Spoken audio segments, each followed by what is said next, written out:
నమస్కారం మిత్రులారా. నేను కొంచెం వీడియో చేయడం లేట్ అయింది. పాత వీడియోలన్నిటికీ అభినందన తెలుపుతున్న మిత్రులందరికీ వందనాలు, అభివందనాలు. మిత్రులారా, ముఖ్యంగా నేను చెప్తూ ఉన్నాను, ప్రతిదీ అవగాహనతో ఉండాలి దేశంలో ఉన్న ప్రజలందరూ, ముఖ్యంగా యువత. ఎందుకంటే ఈ మధ్యనే 2 రోజుల క్రితం కేంద్ర కేబినెట్ జమిలీ ఎన్నికలకి బిల్లు ఓకే చేసింది.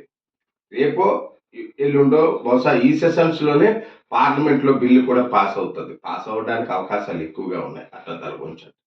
ఈ జమిలీ ఎన్నికలు చేయడం వల్ల మనకి లాభమా, నష్టమా, ఎవరికి లాభం, ఎవరికి ప్రయోజనం, ఇవన్నీ కూడా మీరు ఆలోచన చెయ్యాలి. ఎవరికి అనుకూలంగా వాళ్ళు చెప్తా ఉంటారు, కానీ మనం ఒక అవగాహనతో ఉండాలి.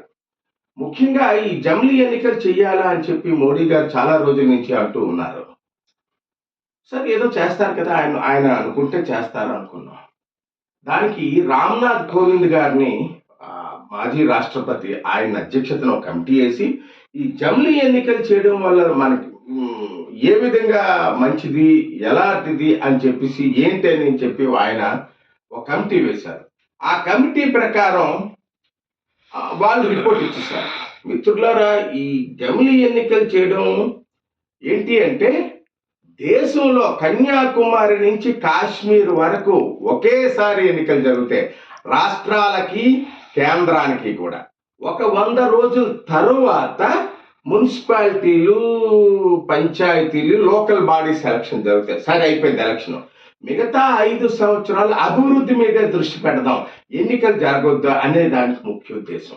దీనివల్ల ఏమవుతుంది అంటే, ఈ 5 సంవత్సరాల్లోని కూడా ఎక్కడో దగ్గర ఎన్నికలు జరుగుతూ ఉన్నాయి. అంటే ఈశాన్య రాష్ట్రాలు, రాజస్థాన్, కేరళ, కర్ణాటక, ఈ రకరకాలుగా ఎన్నికలు జరుగుతూ ఉన్నాయి. దీనివల్ల ఏమవుతుందంటే, ఈ రాజకీయ వ్యవస్థ అంతా రాష్ట్రాల మీద మోహరించడం, ఆ రాష్ట్రంలో పథకాలు ప్రకటించడం, రకరకాలుగా ఇవన్నీ జరుగుతున్నాయి.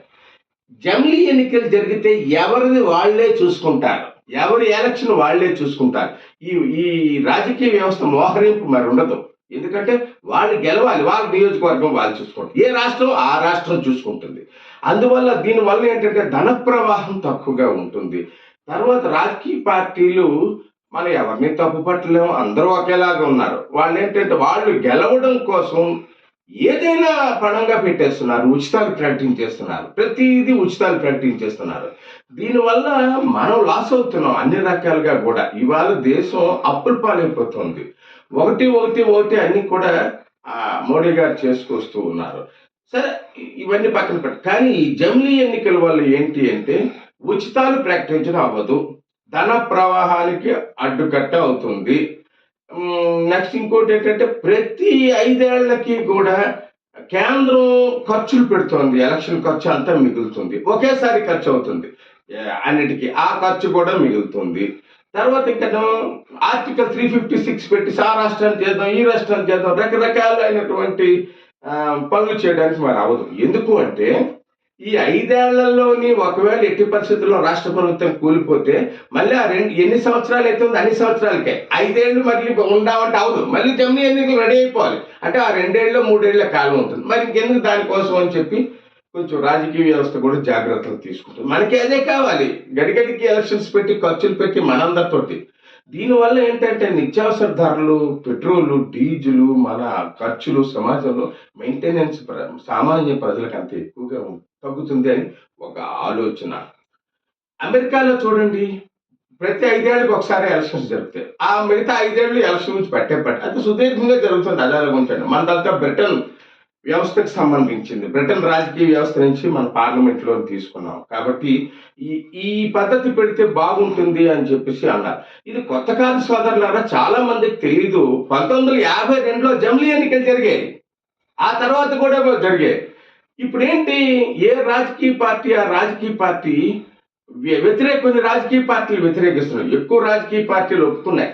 కొన్ని ఎందుకు వ్యతిరేకిస్తున్నాయి అంటే, దేశం అంతా ఒకే పరిపాలనలో ఒకే ఎన్నికలు జరిగితే రాజకీయ నాయకులు ఆ రాష్ట్రంలో మోహరించి వాళ్ళందరికీ కూడా రకరకాలైనటువంటి పథకాలు పెట్టి, స్పీచెస్ పెట్టి, ఖర్చు కూడా, వాళ్ళు కూడా ధన ప్రవాహం ఎక్కువ అవుతుంది ఎన్నికల్లో. అదొకటి తగ్గుతుంది. తర్వాత ఇంకోటి ఏంటంటే రాజకీయ వ్యవస్థ కూడా ఎవరికి అనుకూలంగా వాళ్ళు మాట్లాడుతున్నారు. అలా కాకుండా ఎవరి నియోజకవర్గం వరకు వాళ్ళే చూసుకుంటారు.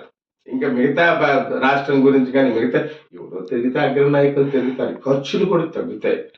నెక్స్ట్ ఇంకోటి ఏంటంటే 100 రోజుల తర్వాత మున్సిపాలిటీలు, పంచాయతీలు, ఎంపీపీలు, ఎంపీటీసీలు, జడ్పీటీ ఇవన్నీ లోకల్ గవర్నమెంట్ అయిపోతాయి కాబట్టి పార్లమెంట్ ఎన్నికలు, అసెంబ్లీ ఎన్నికలు, మండల స్థాయి ఎన్నికలు, గ్రామ స్థాయి ఎన్నికలు మరో 5 ఏళ్ల వరకు మరి ఏముండదు.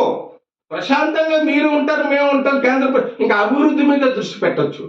ఇప్పుడు అభివృద్ధి కన్నా, దేశం కన్నా, పనుల కన్నా ముఖ్యంగా ఆ రాష్ట్రంలో గెలవాలి, ఈ రాష్ట్రంలో గెలవాలి, ఈ వ్యవహారం ఎక్కువైపోతుంది. అందువల్ల మోడీ గారు మంచి ఆలోచన చేశారు. దీనికి మనం అందరం మద్దతుగా తెలపాలి. జమిలీ ఎన్నికలు దేశంలో రావాలి. మీకు, నాకు, అందరికి, యావత్ సమాజానికి పనికొస్తుంది మిత్రులారా. ముఖ్యంగా యువత అన్నీ కూడా తెలుసుకోవాలి. ఓకే మిత్రులారా, ఈ జమిలీ ఎన్నికలకి ఎక్కువ పార్టీలు దగ్గర చాలా 75% పార్టీలు మద్దతు తెలిపారు. మనం మద్దతు తెలుపుదాం. దేశంలో ఉన్నటువంటి సమస్యలన్నిటి మీద కూడా దృష్టి 4 సంవత్సరాల్లో పెట్టి అభివృద్ధి చేసుకుందాం. మన సమాజానికి, మన దేశానికి మంచి జరిగే పని మోడీ గారు చేస్తున్నారు కాబట్టి మనం వారికి సపోర్ట్ చేద్దాం. ఈ వీడియో వల్ల ఎవరి మనసైనా నొప్పిస్తే క్షమించండి. చాలా సంతోషం. Thank you very much.